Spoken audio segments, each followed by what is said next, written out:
J'ai compris.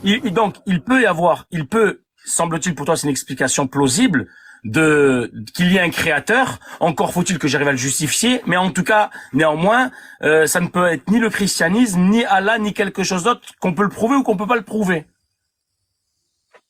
Ah, ça, c'est une excellente question.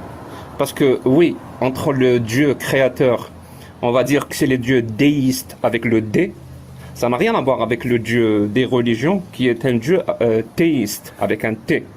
Par contre, là, La différence, c'est quoi?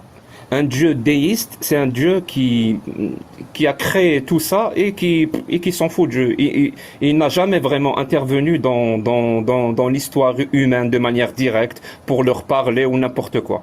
Peut-être qu'il ne sait même pas qu'on existe. C'est juste la première cause de l'univers. C'est ce qu'on appelle le Dieu déiste. Par contre, s'il intervient, par exemple, il envoie un messager ou il envoie un message, il parle à un être humain, son histoire de comment il a parlé et ce qu'il a dit, eh ben ça devient une religion. Par exemple, s'il dit à un être humain, va sur cette montagne et je te donne les 10 commandements, donc on raconte son histoire, comment il est intervenu, comment il a parlé à un être humain, ça c'est la religion juive. Si par contre il a parlé à un être humain dans le désert du Sahara pour lui dire Iqra, Iqra, ma ana biqari, Iqra.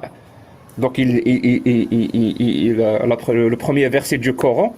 Donc là, c'est l'histoire de l'islam. Il y a plein de religions comme ça. Par contre, ce Dieu-là, pour moi, ils sont tous faux. J'ai une bonne question. Et je suis catégorique.